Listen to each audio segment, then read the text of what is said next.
الحمد لله على نعمائه الشاملة وآلائه الكاملة والصلاة والسلام على محمد المصطفى وعلى آله المجتبى أما بعد فأعوذ بالله من الشيطان الرجيم بسم الله الرحمن الرحيم إن الصلاة تنهى عن الفحشاء والمنكر آمنت بالله صدق الله العظيم إن الله وملائكته يصلون على النبي يا أيها الذين آمنوا صلوا عليه وسلموا تسلیما۔ کوئی لب خاموش نہ رہے، بآواز بلند مل کر آقا جانی کی بارگاہ میں حدید روشی پیش فرمائیں۔ الصلاة والسلام علیک یا رسول اللہ وعلى آلک واصحابک یا سیدی یا حبیب اللہ۔ الصلاة والسلام علیک یا رسول اللہ وعلى آلک واصحابک یا خاتم النبیین۔ الصلاة والسلام علیک یا نبی اللہ وعلى آلک واصحابک یا خاتم المعصومین۔ عمل کا ہو جذبہ عطا یا الہی، عمل کا ہو جذبہ عطا یا الہی، گناہوں سے مجھ کو بچا یا الہی۔ میں پانچوں نمازیں پڑھوں با جماعت، میں پانچوں نمازیں پڑھوں با جماعت، ہو توفیق ایسی عطا یا الہی۔ پڑھوں سنت قبلیہ وقت ہی پر، پڑھوں سنت قبلیہ وقت ہی پر، ہوں سارے نوافل ادا یا الہی۔ دے شوق تلاوت دے ذوق عبادت، دے شوق تلاوت دے ذوق عبادت، رہوں باوضو میں صدا یا الہی۔ تمام قسم کی حمد و ثنا کے بعد حضرات محترم، آج ہماری خوش قسمتی کہ آج ہم اس جگہ پر ماہانہ تزکیہ نفس کے پروگرام میں تشریف فرما ہے۔ اللہ تعالی ہماری حاضری کو قبول فرمائے اور بندہ نچیز کے لیے خوش قسمتی حضور قبلہ عالم قبلہ فیضان پیر ربانی شیر ربانی و پیر کیلانی حضور قبلہ عالم پیر سید علی سجاد حیدر شاہ صاحب زینت آستانہ علی حضرت کیلے مولا شریف اطال اللہ عمرہ و حفظہ اللہ تعالی۔ آپ نے بندہ نچیز کو حکم ارشاد فرمایا، بندہ نچیز حکم کی تعمیل پر حاضر ہے۔ آپ کی طرف سے جو میرے ذمہ موضوع لگایا گیا وہ ہے نماز، نماز کی شرائط اور نماز کے فرائض اور واجبات۔ انشاءاللہ اپنے وقت میں رہتے ہوئے جتنا ہو سکا عرض کروں گا۔ جو اللہ تعالیٰ کی پاک کلام قرآن مجید برہان رشید میں سے ایک آیہ کریمہ تلاوت کرنے کا شرف حاصل کیا، فرمایا ان الصلاۃ تنہا عن الفحشاء والمنکر، بے شک نماز بے حیائی اور برے کاموں سے بچاتی ہے، بے شک نماز بے حیائی اور برے کاموں سے بچاتی ہے۔ جو نماز صحیح طریقے سے ارکان اور قرات ہر چیز کو صحیح طریقے سے ادا کرتے ہیں، انہوں نے اپنی زندگی میں دیکھا ہوگا کہ بے شک یہ حقیقت ہے کہ نماز بے حیائی اور برے کاموں سے بچاتی ہے۔ حضور صلی اللہ علیہ وسلم کی ایک خوبصورت حدیث مبارکہ ہے کہ ایک آپ کی بارگاہ میں ایک شخص آیا، آ کے عرض کرنے لگا کہ حضور ایک بندہ رات کو چوری کرتا ہے اور دن کو نماز پڑھتا ہے، تو اس کے حوالہ سے کیا حکم ہے؟ تو نبی کریم علیہ السلام آپ نے شاہ فرمایا ان قریب اس کی نماز اس کو اس برائی سے بچا لے گی۔ عنقریب اس کی نماز اس کو اس برائی سے بچا لے گی۔ تو صحابہ کرام علیہم الرضوان نے دیکھا کہ چند دنوں کے بعد اس نے توبہ کر لی اور اس برائی سے بچ گیا۔ تو بے شمار احادیث حضور علیہ السلام کی نماز کی فضیلت کے حوالہ سے موجود ہیں۔ چند ایک احادیث عرض کر کے میں اپنے موضوع کو بیان کروں گا۔ نبی کریم علیہ السلام نے فرمایا قرۃ عینی فی الصلاۃ، نماز میری آنکھوں کی ٹھنڈک ہے، نماز میری آنکھوں کی ٹھنڈک ہے۔ ایک مقام پر نبی کریم علیہ السلام نے فرمایا الصلاۃ معراج المؤمنین، نماز مومن کی معراج ہے۔ یہ معراج شریف کا مبارک مہینہ ہے۔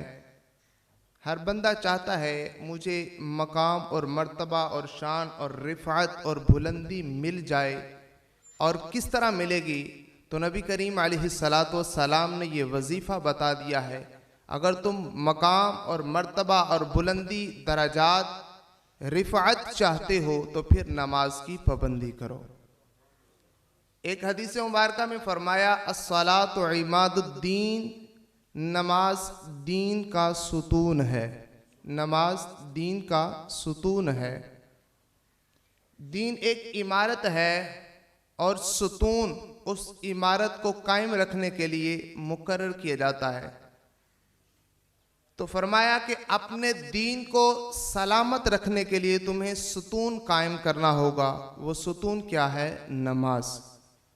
اگر ہم نماز کی پابندی کریں گے، ستون قائم ہے تو ہماری عمارت قائم ہے، درست ہے۔ اگر ہمارا ستون قائم نہیں یا ستون کمزور ہے تو ہماری عمارت کو بھی خطرہ ہے۔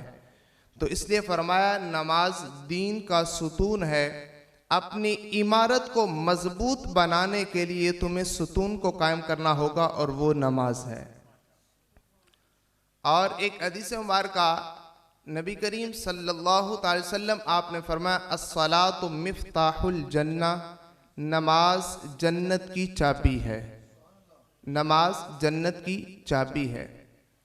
جتنے احباب بیٹھے ہیں یا پوری کائنات کے اندر جتنے بھی لوگ ہیں، ہر کوئی جنت کی تو خواہش رکھتا ہے، لیکن جنت جانے کے لیے دروازے سے ہی گزرنا پڑے گا، اور دروازے کو جو تالا ہے تو وہ تالا کس طرح کھلے گا؟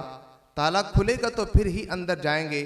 دنیا میں تو ہم دیوار پھلانگ کے ادھر ادھر اس طرح کے کام کر سکتے ہیں، لیکن وہ جنت ہے، ادھر اس طرح نہیں چلے گا، ادھر دروازے سے ہی گزرنا پڑے گا۔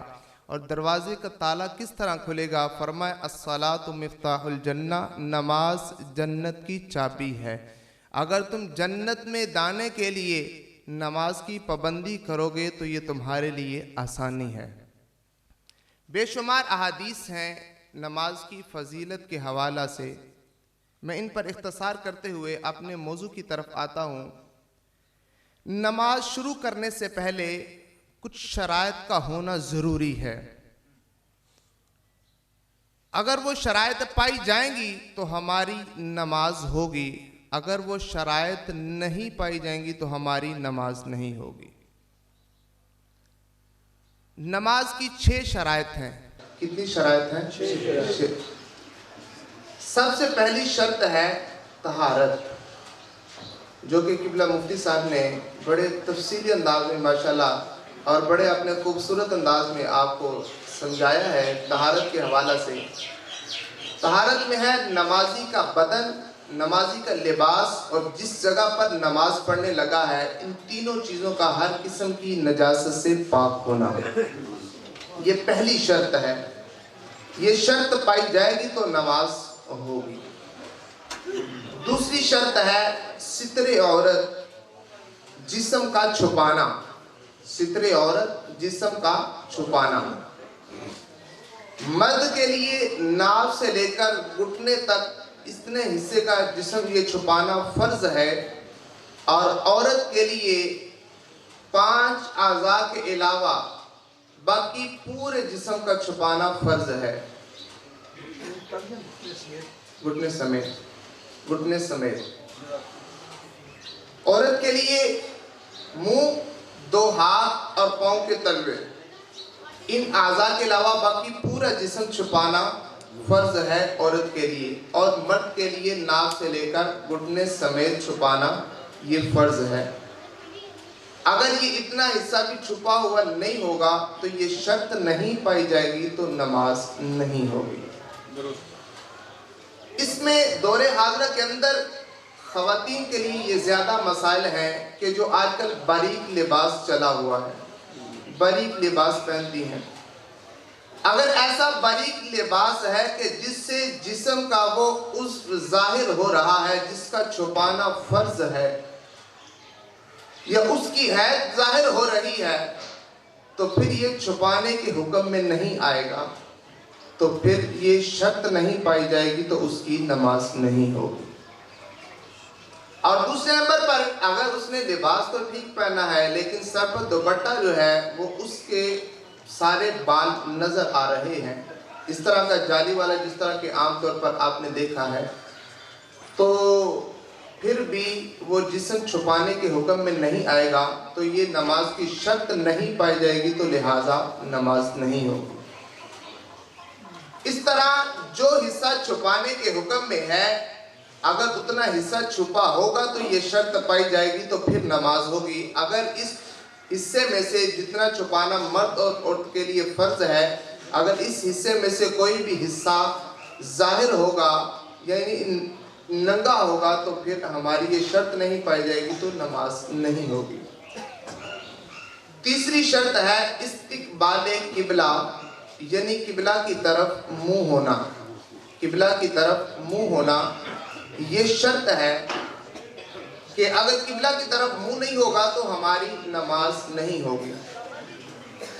اگر کوئی بندہ کسی ایسے کھلے میدان میں ہے کہ جہاں کوئی مسجد بھی قریب نہیں ہے اور کوئی ایسا بتانے والا بھی نہیں ہے تو پھر اس کو سمت معلوم کرنا ہوگی اور اس کے بعد نماز پڑھنا ہوگی۔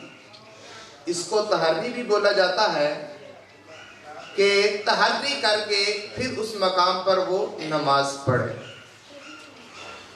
اگر کسی بندے نے تحری کیے بغیر نماز پڑھ لی ہے، چاہے اس کا منہ قبلہ ہی کی طرف کیوں نہ ہو لیکن اس کی نماز نہیں ہوگی۔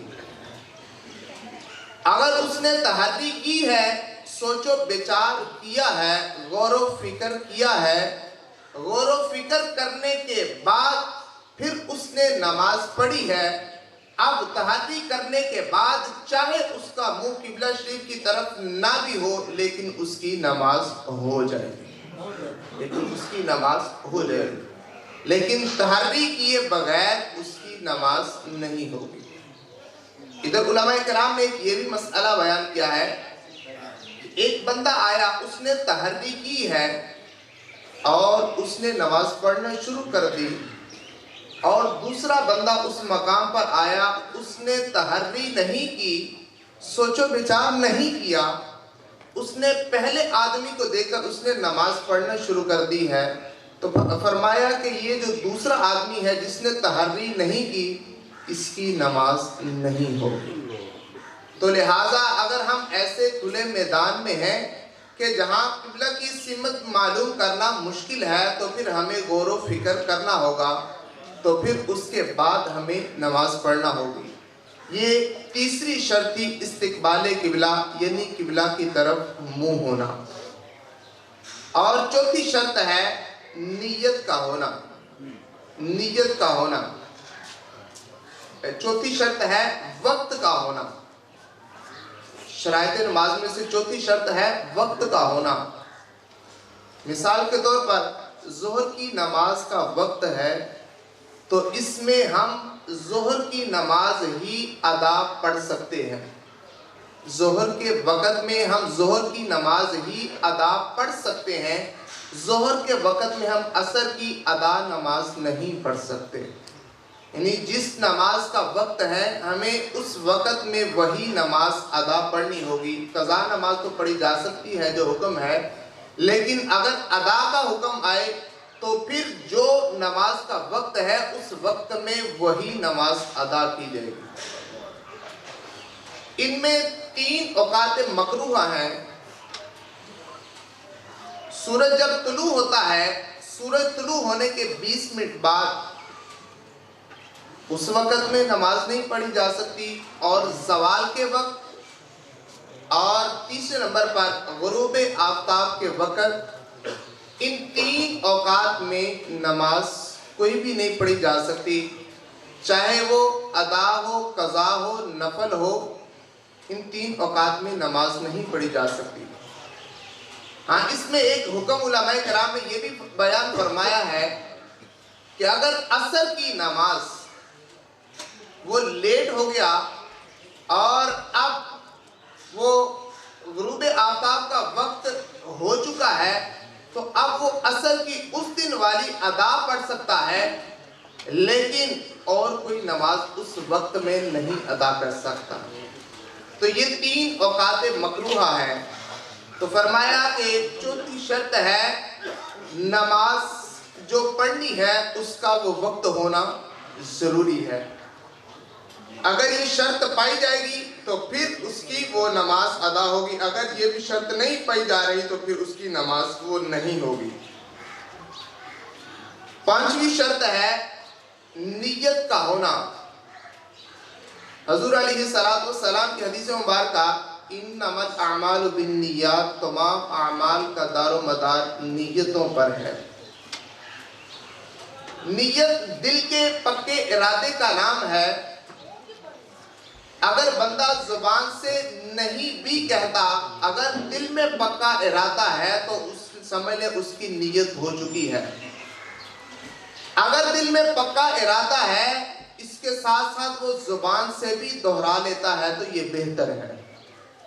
دل میں پکا ارادہ موجود ہے، دل میں پکا ارادہ ہونے کے بعد اگر وہ زبان سے بھی کہہ لیتا ہے تو یہ بہتر ہے۔ تو نیت کا ہونا ضروری ہے۔ اس میں یہ ہے کہ اگر کوئی بندہ زبان سے نہیں کہتا، ویسے اس کے دل میں نیت ہے، تو اس میں اگر کوئی بندہ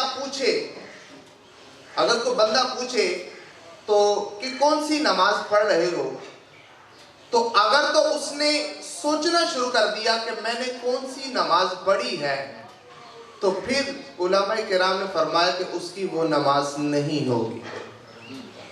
اگر جب کسی نے پوچھا تو اس نے وہ سوچنا شروع کر دیا کہ میں نے کون سی نماز پڑھی ہے، تو پھر اس کی نماز نہیں ہوگی۔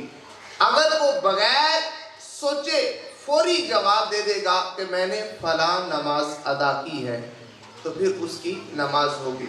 تو فرمایا شرائط نماز میں سے 5ویں شرط یہ ہے کہ دل میں نیت حاضر ہوتے ہوئے زبان سے کہہ لینا۔ اور اس کے بعد 6ٹھی شرط ہے تکبیر تحریمہ میں لفظ اللہ اکبر کا ہونا۔ تکبیر تحریمہ میں لفظ اللہ اکبر کہہ کے نماز کو شروع کرنا۔ یہ نماز کی 6 شرائط ہیں۔ اگر ان 6 شرائط میں سے ایک بھی شرط میں اگر کمزوری ہوگی، نہیں پائی جائے گی، تو جب شرط نہیں تو نماز نہیں ہے۔ تو نماز شروع کرنے سے پہلے ان تمام شرائط کا ہم نے خیال کرنا ہوگا، اور اس کے بعد ہم نماز شروع کریں گے۔ اب آ جائیں نماز کے فرائض کی طرف۔ نماز کے فرائض کی طرف، تو نماز کے 7 فرائض ہیں۔ کتنے فرائض ہیں؟ 7۔ سب سے پہلا فرض ہے تکبیر تحریمہ۔ علماء کرام نے بیان فرمایا ہے تکبیر تحریمہ یہ در حقیقت شرائط نماز میں سے ہے، اور یہ نماز سے بالکل متصل ہے، اس لیے اس کو فرائض میں بھی شامل کیا گیا ہے۔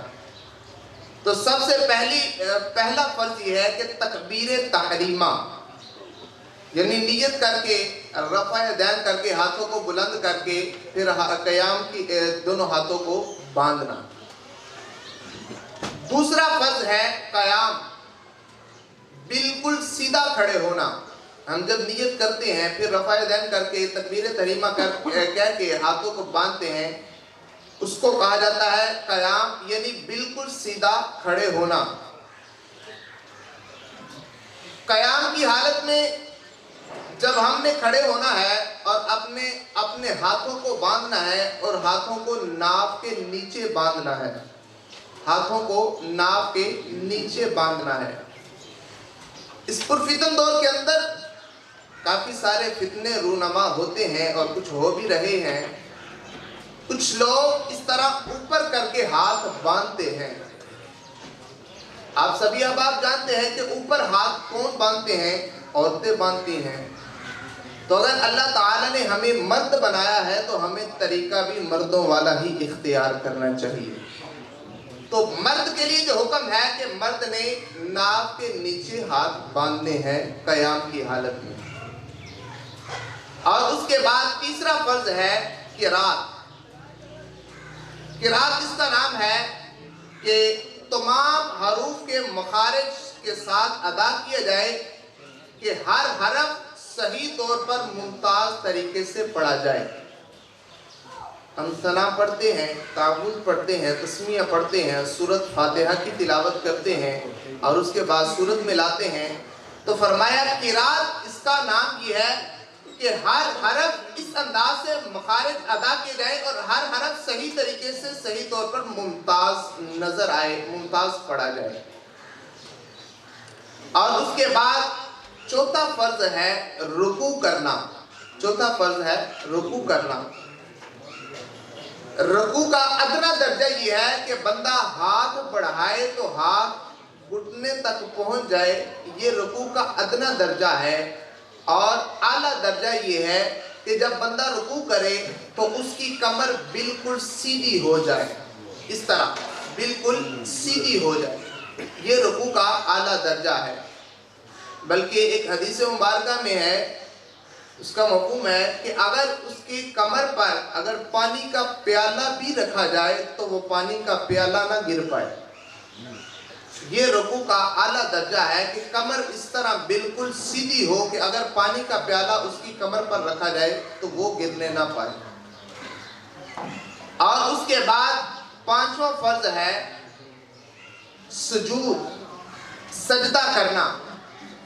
ہر رکعت میں 2 بار سجدہ فرض ہے، ہر رکعت میں 2 بار سجدہ فرض ہے، دونوں سجدے فرض ہیں۔ اور سجدے کا حکم یہ ہے کہ سجدہ 7 اعضاء پر کیا جاتا ہے۔ کتنے اعضاء پر؟ 7 اعضاء پر۔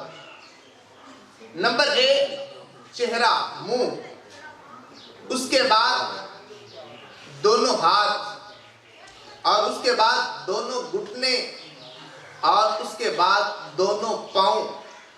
ان 7 اعضاء پر سجدہ ہوتا ہے، ان 7 اعضاء پر سجدہ ہوتا ہے۔ چہرہ، اور اس کے اندر ناک بھی اور پیشانی بھی آ جاتی ہے، اگر اس کی تفصیل میں جائے تو کافی لمبا موضوع ہے۔ تو اس کے بعد دونوں ہاتھ، دونوں گھٹنے اور دونوں پاؤں، ان 7 اعضاء پر سجدہ ہوتا ہے۔ اور اس کے بعد چھٹی شرط ہے، چھٹا فرض ہے قعدہ اخیرہ۔ قعدہ اخیرہ، اگر 2 رکعت والی نماز ہے جس طرح فجر کی ہے تو 2 رکعت کے بعد جب ہم التحیات بیٹھیں گے تو اس کو قعدہ اخیرہ بولا جائے گا۔ اگر 4 رکعت والی نماز ہے تو 4 رکعت کے بعد جب چوتھی رکعت کے بعد جب قعدے میں بیٹھیں گے تو اس کو قعدہ اخیرہ بولا جائے گا۔ اور 2 رکعت کے بعد جب ہم 4 رکعت والی نماز میں 2 رکعت کے بعد جب ہم التحیات تشہد بیٹھیں گے تو اس کو قعدہ اولا بولا جائے گا، اور 4 رکعت کے بعد اس کو قعدہ اخیرہ بولا جائے گا۔ اس میں اتنی دیر بیٹھنا، قعدہ اخیرہ میں اتنی دیر بیٹھنا نماز پوری کرنے کے بعد کہ پوری تشہد مکمل طریقے سے پڑھ لی جائے، فرض ہے۔ یہ نماز کا چھٹا فرض تھا کہ قعدہ اخیرہ یعنی نماز مکمل کرنے کے بعد اتنی دیر بیٹھنا کہ پوری تشہد مکمل اچھے طریقے سے پڑھی جائے۔ اور اس کے بعد نماز کا 7واں فرض ہے خروج بسنعہ۔ نماز کا 7واں فرض ہے خروج بسنعہ، یعنی قعدہ اخیرہ کے بعد سلام کہہ کر نماز سے فارغ ہونا۔ قعدہ اخیرہ کے بعد سلام کہہ کر نماز سے فارغ ہونا۔ یہ نماز کے 7 فرائض تھے. کتنے فرائض تھے؟ 7. ایک دفعہ پھر دہرا لیں. سب سے پہلا فرض ہے تکبیر تحریمہ. دوسرا فرض ہے قیام. تیسرا فرض ہے قرات. اور چوتھا فرض ہے رکوع. پانچواں فرض ہے سجود. اور چھٹا فرض ہے قعدہ اخیرہ. اور 7واں فرض ہے خروج بسنعہ، یعنی سلام کہنے کے بعد نماز سے فارغ ہو جانا. ان 7 فرائض میں سے اگر ایک بھی فرض رہ جائے گا تو ہماری نماز نہیں ہوگی. ان 7 فرائض میں سے اگر ایک بھی فرض رہ جائے گا تو ہماری نماز نہیں ہوگی. حضرات محترم، ہمیں نماز اس انداز سے پڑھنی چاہیے کہ ہمیں نماز کے اچھے طریقے سے فیضان حاصل ہو سکے. آئیے جانتے ہیں کہ بزرگان دین اور ہمارے اسلاف نے کس طرح نماز پڑھی ہے. ایک بہت بڑے بزرگ اللہ تعالیٰ کے ولی ہوئے ہیں، حضرت حاتم رحمت اللہ تعالیٰ علیہ.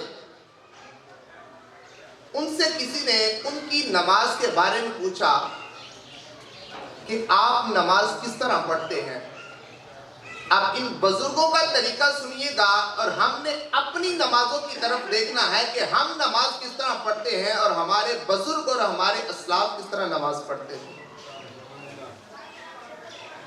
حضرت حاتم رحمت اللہ تعالیٰ علیہ جب آپ سے پوچھا گیا کہ آپ نماز کے بارے میں ذرا بتائیے، تو حضرت حاتم رحمت اللہ تعالیٰ علیہ آپ نے فرمایا سب سے پہلے نمبر پر میں اچھے طریقے سے وضو کرتا ہوں، اور اچھے طریقے سے وضو کر کے پھر آ کے میں اس جگہ پہ بیٹھ جاتا ہوں جہاں میں نے نماز پڑھنی ہوتی ہے. اچھے طریقے سے وضو کرتا ہوں اور وضو کر کے پھر میں اس جگہ پر آ کے بیٹھ جاتا ہوں جہاں میں نے نماز پڑھنی ہوتی ہے. حضرات محترم، ہم پہلے نمبر پر تو بالکل عین وقت پر، جماعت کے وقت پر ہم مسجد میں پہنچتے ہیں اور پھر بڑی ہی جلدی میں وضو کرتے ہیں. وضو بھی صحیح طریقے سے نہیں کر پاتے اور پھر بڑی ہی جلدی میں جماعت میں جا کر شامل ہونے کی کوشش کرتے ہیں. تو اس طرح نماز صحیح طریقے سے ادا نہیں کر پاتے، جس کی وجہ سے ہم نماز کا فیضان حاصل نہیں کر پاتے. بزرگ فرماتے ہیں میں اچھے طریقے سے وضو کر کے پھر اس جگہ پہ آ کر بیٹھ جاتا ہوں، فوری نماز نہیں شروع کرتا، اس جگہ پر آ کے بیٹھ جاتا ہوں، اور پھر جب میرے پورے اعضاء جسم کے پرسکون ہو جاتے ہیں تو پھر میں نماز کو شروع کرنے کے لیے کھڑا ہوتا ہوں. پھر میں نماز کو شروع کرنے کے لیے کھڑا ہوتا ہوں. جب میں نماز کو شروع کرنے کے لیے کھڑا ہوتا ہوں تو میں اس طرح تصور کرتا ہوں کہ کعبہ شریف بالکل میری آنکھوں کے سامنے ہے. کعبہ شریف بالکل میری آنکھوں کے سامنے ہے اور پل صراط میرے قدموں کے نیچے ہے. پل صراط میرے قدموں کے نیچے ہے اور میرے دائیں طرف جنت ہے اور میرے بائیں طرف جہنم ہے اور میرے پیچھے ملک الموت یعنی حضرت اسرائیل علیہ السلام میری روح قبض کرنے کے لیے کھڑے ہیں. اور پھر میں یہ تصور کرتا ہوں کہ یہ میری سب سے آخری نماز ہے. پھر میں یہ تصور کرتا ہوں کہ یہ میری آخری نماز ہے اور پھر امید اور خوف کے درمیان جذبات کے ساتھ کھڑا ہو جاتا ہوں. یہ سارا تصور باندھنے کے بعد آنکھوں کے سامنے خانہ کعبہ اور پھر قدموں کے نیچے پل صراط، دائیں طرف جنت اور بائیں طرف جہنم اور پیچھے موت کا فرشتہ، یہ سارا تصور باندھ کے پھر میں نماز کے لیے کھڑا ہو جاتا ہوں. اور پھر میں حقیقی طور پر اللہ تعالیٰ کی بڑائی بیان کرتا ہوں، اللہ تعالیٰ کی بزرگی بیان کرتا ہوں. اور اس کے بعد میں قرآن مجید ٹھہر ٹھہر کر پڑھتا ہوں. قرآن مجید ٹھہر ٹھہر کر پڑھتا ہوں، رکوع عاجزی کے ساتھ اور سجدہ ڈرتے ہوئے کرتا ہوں. رکوع عاجزی کے ساتھ اور سجدہ ڈرتے ہوئے کرتا ہوں.